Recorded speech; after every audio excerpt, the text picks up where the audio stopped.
So the next chapter is chapter number 4, the cell, in which you will learn about cell की history क्या थी, किस तरह से डिस्कवरी हुई सेल की, और सेल के कौन कौन से कंपोनेंट्स हैं, सेल का क्या क्या फंक्शन हो सकता है, और सेल के अंदर जो पार्ट्स हैं उसके इंक्लूडिंग ऑल द ऑर्गेनल्स, यानी कि सेल मेम्ब्रेन, न्यूक्लियस, सारे सारे ऑर्गेनल्स, इनकी डिटेल हम स्टडी करेंगे.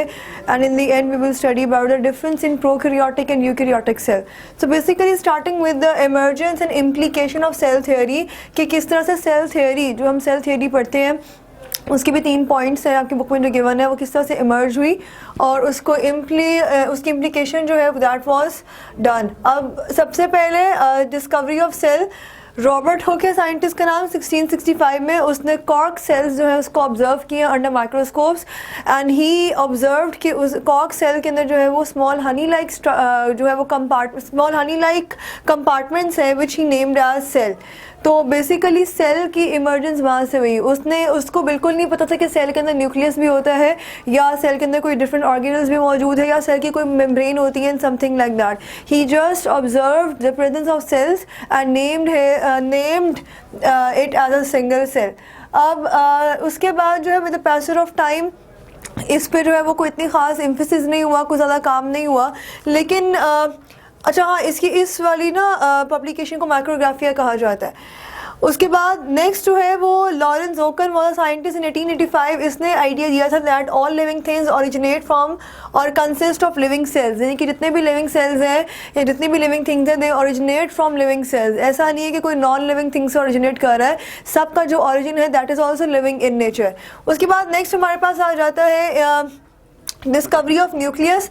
1831 में जो है वो न्यूक्लियस की डिस्कवरी हुई, और रॉबर्ट ब्राउन ने जो है वो न्यूक्लियस की डिस्कवरी की थी. और सेंट्रल जो है वो हेवी स्ट्रक्चर है सेल के अंदर, that is nucleus. Then in 1839 में श्रीडन और 1838 में शवॉन ने जो है दे वर द 2 साइंटिस्ट्स जिन्होंने सेल थ्योरी पेश की थी. और सेल थ्योरी के जो है वो डिफरेंट सेलिएंट फीचर्स हैं, वो भी हम स्टडी करेंगे. बेसिक उसमें क्या था, that a cell is compose of 3 parts. कौन कौन से हैं? न्यूक्लियस, साइटोप्लाज्म और आउटर मेम्ब्रेन. न्यूक्लियस यानी कि central heavy part in the case of animal cell, और in the case of plant cell obviously it is pushed aside by a large vacuole. दूसरा cytoplasm which provides accommodation for the organelles के रहने के लिए, organelles के resided करने के लिए जो जगह प्रोवाइड की जाती है दैट इज़ थ्रू साइटोप्लाज्म. और उसके अलावा outer membrane that is named as plasma membrane या सेल मेम्ब्रेन. उसके बाद in 1885 there was a scientist Rudolf Virchow ने ये स्टेटमेंट दी थी that new cells are formed by the division of previously existing cells. Actually उसकी language में the statement was ऑमनिस सेलुलर ई सेलुलर, के जो जितने भी नए सेल्स बनते हैं वो पहले से मौजूद सेल्स की डिवीजन से बनते हैं. ऐसे कोई जो है वो नॉन लिविंग से न्यू सेल नहीं बन रहा, या अपने जो है वो ओन पर कोई सेल खुद से नहीं बन रहा. सेल तभी बनेगा जब एक जो आपके पास ऑलरेडी सेल एग्जिस्ट कर रहा है उसकी डिवीजन होगी.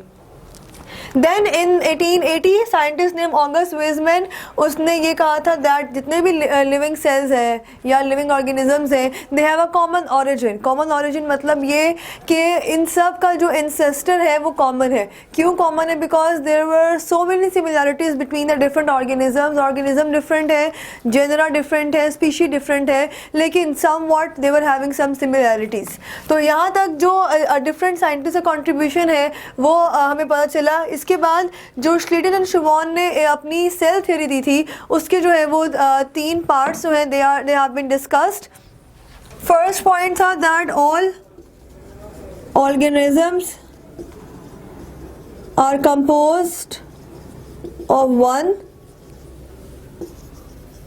और मोर देन 1 सेल. जितने भी ऑर्गेनिजम्स हैं वो या तो एक सेल के बने होंगे या एक से ज़्यादा सेल के बने होंगे. और हमें ये बड़ी अच्छी तरह पता है कि अगर वो एक सेल के बने हुए हैं तो they will be known as unicellular, और अगर वो एक से ज़्यादा सेल के बने हुए मोर देन 1 तो they will be known as multicellular organisms. So the second point was all cells arise from pre-existing cells.